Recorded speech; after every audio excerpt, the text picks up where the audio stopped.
No, no updates, except that there's been no change in the posture of the Russian forces. There have, and now they're, as you know, they're along the entire Belarus border.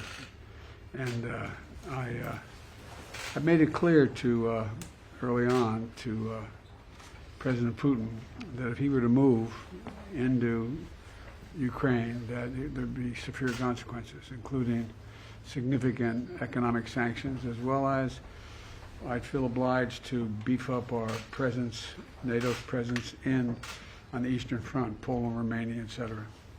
And but I see, I was watching one of you on television pointing out the fact that, and I think you got it right, whoever it was, I'm embarrassed, I don't remember who, saying that this is all Putin. I don't think even his people know for certain what he's going to do. Would you ever see yourself personally sanctioning him if he did invade Ukraine? Yes, You would? I would see that. What would it take to trigger the deployment of the 8,500 troops that you've put on high alert? And what's your message to those forces that are on high alert?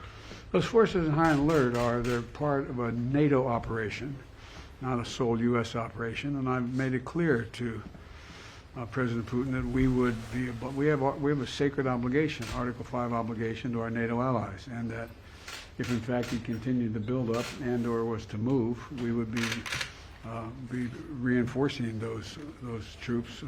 And I've spoken with every one of our NATO allies in person, not person, virtually, and we're all on the same page. We've got to make it clear that that there's no reason for anyone, any member of NATO, to worry whether or not NATO would come to their defense.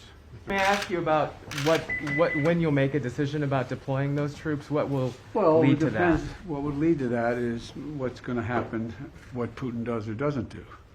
And I may be moving some of those troops in the nearer term, just because it takes time. And again, it's not provocative. It's just exactly what I said. We have no intention of putting American forces, or NATO forces, in Ukraine. But as I said, there are going to be serious economic consequences if he moves. Can you tell me